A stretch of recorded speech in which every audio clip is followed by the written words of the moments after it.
नमस्कार दोस्तों, स्वागत है आप सभी का नो स्क्रिप्ट यूट्यूब चैनल में। बात कर रहे हैं सीरियल मन्नत के अपकमिंग एपिसोड के बारे में, क्योंकि कहानी पहुंच चुकी है 7 साल आगे और इंदौर में हमारी चाट गली के अंदर मन्नत की स्टॉल जो है वो खूब धमाका मचा रही है। लेकिन वहां पर भी कुछ लोग जो है यहाँ पर टांग अड़ाने के लिए मौजूद हैं। अब यहाँ पर मुंबई में दूसरी ओर पूरी तरीके से विक्रांत अपनी लाइफ में महिलाओं से घिर चुका है। तो यहाँ पर हमारी मन्नत जो है अपनी स्ट्रगलिंग लाइफ शुरू कर चुकी है, क्योंकि यहाँ दवाओं का खर्चा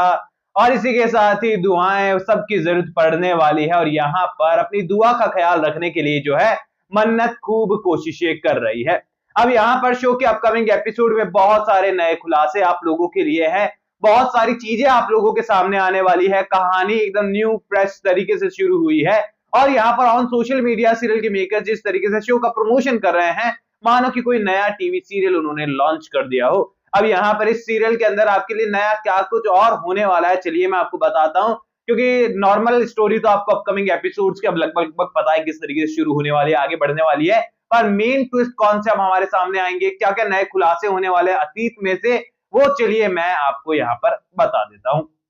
यहाँ पर सबसे पहले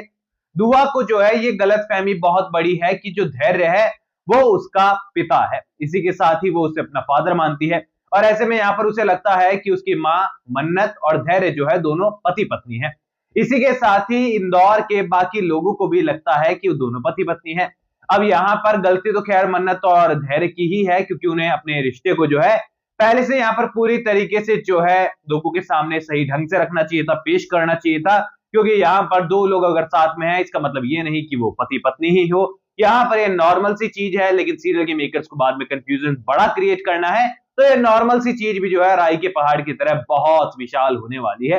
अभी यहाँ पर पूरी तरीके से अपकमिंग एपिसोड में आप देखेंगे कि विक्रांत भाई साहब जो कि यहाँ पर इतनी सारी चापलूस और इतनी सारी चंट महिलाओं से घिर चुका है कि अब मानो कि विक्रांत की लाइफ तो पूरी तरीके से हिल चुकी है। विक्रांत यहाँ पर बहुत ही खुश नजर आया है, क्योंकि यहाँ उसका बेटा, मुंह बोला बेटा यूवी जो है उसका जन्मदिन है और उसे फिक्स 15 गिफ्ट चाहिए थे, इसीलिए बाकी की 13 फेंक दिए थे। और कितना जिद्दी है, कितना ज्यादा परेशान करने वाला, ये नाक में दम करने वाला बच्चा है, ये आपको समझ में आ गया होगा। और दूसरी और दुआ कितनी समझदार लड़की है, ये भी आपको समझ में आ गया होगा देखकर। अब ऐसे में यहाँ पर ये जो याशिका का किरदार है, ये कहानी में क्यों है, कहां से आया, ये सवाल आपके मन में जरूर होगा। लेकिन यहाँ पर आपको पता चलेगा अपकमिंग एपिसोड के अंदर कि ये भी मलिका के फेलियर का ही एक रिजल्ट है कि ऐसा कुछ हुआ है।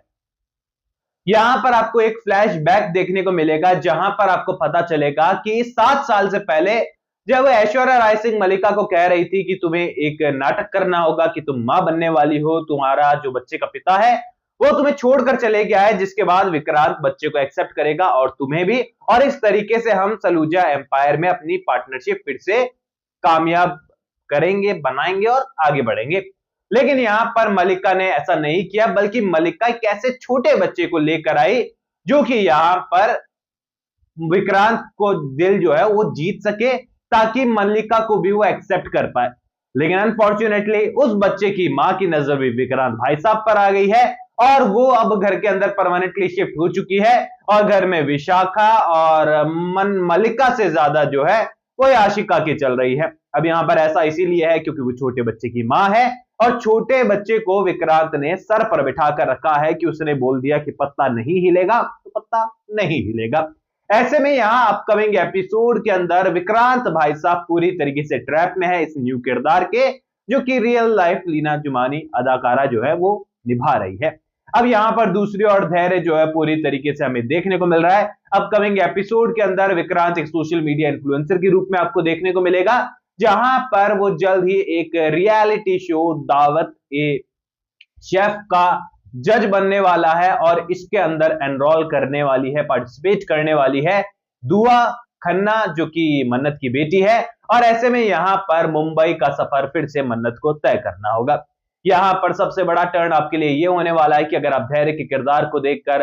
रोनी और नीतू के किरदार को देखकर बहुत ज्यादा खुश है, तो कुछ समय के लिए इनको ब्रेक मिलेगा, क्योंकि जब मन्नत हमारी मुंबई जाने वाली है तो ये बाकी किरदार कुछ समय के लिए होल्ड पर होंगे और विक्रांत और मन्नत का आमना सामना होना, मुंबई में फिर से मन्नत के कदम रखना और विक्रांत के लाइफ में पूरी तरीके से भूचाल आने वाली कहानी शुरू होने वाली है। यानी कि ये कहें कि धैर्य का भाई साहब का किरदार कहानी में जरूर मौजूद है, लेकिन कहीं ना कहीं पर धैर्य का ज्यादा खासा रोल आने वाले कुछ सप्ताहों में नहीं देखने को मिलेगा। हाँ, बाद में जब मिसअंडरस्टैंडिंग क्रिएट करनी है तो बहुत सारे सवाल, बहुत सारे जवाब, बहुत कुछ होने वाला है। और फिलहाल की स्टोरी लाइन देखकर यही लग रहा है कि धैर्य के किरदार को सीरियल के मेकर्स पॉजिटिव ही दिखाना चाहते हैं, लेकिन आगे जाकर जब उसे लगेगा कि छोटी बच्ची दुआ उससे छीनी जा रही है धैर्य से, तो यहां पर धैर्य भाई साहब आने वाले एपिसोड के ट्रैक्स के अंदर डेफिनेटली नेगेटिव टर्न होते हुए नजर आएंगे, क्योंकि बहुत ही बेसिक से स्टोरी से लीप के बाद की कहानी शुरू हुई है, जो कि बहुत कॉमन स्टोरी है और बहुत सारे सीरियल्स में हमें ऑलरेडी देखने को कई मर्तबा देखने को मिल चुकी है।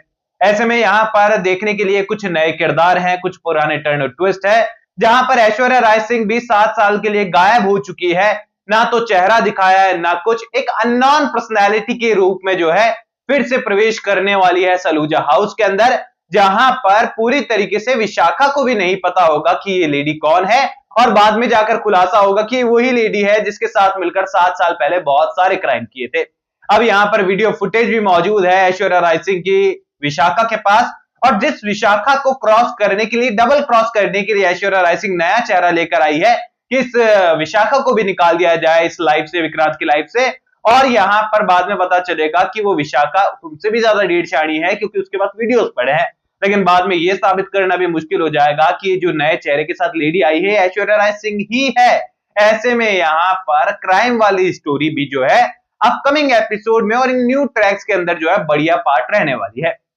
यानी कि मैं ये कहूं कि सीरियल के मेकर्स कहानी की ओर जंप तो कर गए हैं, पर अगर आप सही नजरिए से देखेंगे और बाकी टीवी सीरियल्स के हिसाब से देखेंगे तो स्टोरी लाइन अगर सीरियल के मेकर्स अच्छी स्पीड में दिखाते हैं, कंसिस्टेंट तरीके से पेश करते हैं, तो 2 से 3 महीने से ज्यादा की कहानी अभी भी उनके पास है नहीं। उसके बाद वही सेम टू सेम पहले वाली कहानी हमें देखने को मिलने शुरू हो जाएगी। अब देखना इंटरेस्टिंग होगा कि सीरियल के मेकर्स टीआरपी लाने में कामयाब होते हैं या फिर नहीं, जो कि फिलहाल मुझे लग रहा है कि 1-2 सप्ताह तो आ जाएगी, लेकिन उसके बाद लाना बहुत मुश्किल होगा, क्योंकि कहानी सेम उसी तरीके की नजर अभी भी आ रही है। कोई ना तो लुक में ज्यादा चेंजेस देखने को मिले हैं, ना ही सेटअप में ज्यादा चेंजेस मिले हैं। बस एक गली सी दिखा दी है इंदौर की चाट वाली, जहां पर बढ़िया खाने पीने की चीजें मिल रही है, और यहाँ पर एक छोटा सा घर दिखा दिया है मन्नत और धैर्य का, रोनी नीतू का, जहां पर वो लोग अपनी गरीबी का सामना कर रहे हैं। और डीसीपी साहब को भी गरीबी का सामना इसलिए करना पड़ रहा है, बता दूं, आपका सवाल ये आया था कि इतना गरीब डीसीपी कैसे हो सकता है, तो मन्नत जो है यहाँ पर फाइनेंशियली डीसीपी साहब की सहायता लेती नहीं है, और इसीलिए यहाँ पर क्राइसिस का सामना करना पड़ रहा है। बाकी आपकी क्या राय है अपकमिंग एपिसोड को लेकर, कमेंट सेक्शन में बता देना। कोई भी सवाल है तो शेयर कर सकते हो, सपोर्ट कर सकते हो इंस्टाग्राम पर भी, लिंक डिस्क्रिप्शन में यूजर नेम नजर आ रहा है। सब्सक्राइब कर दीजिए चैनल नो स्क्रिप्ट को। मैं मिलूंगा आप सभी लोगों से अगले वीडियो में, जब तक के लिए बहुत बहुत धन्यवाद।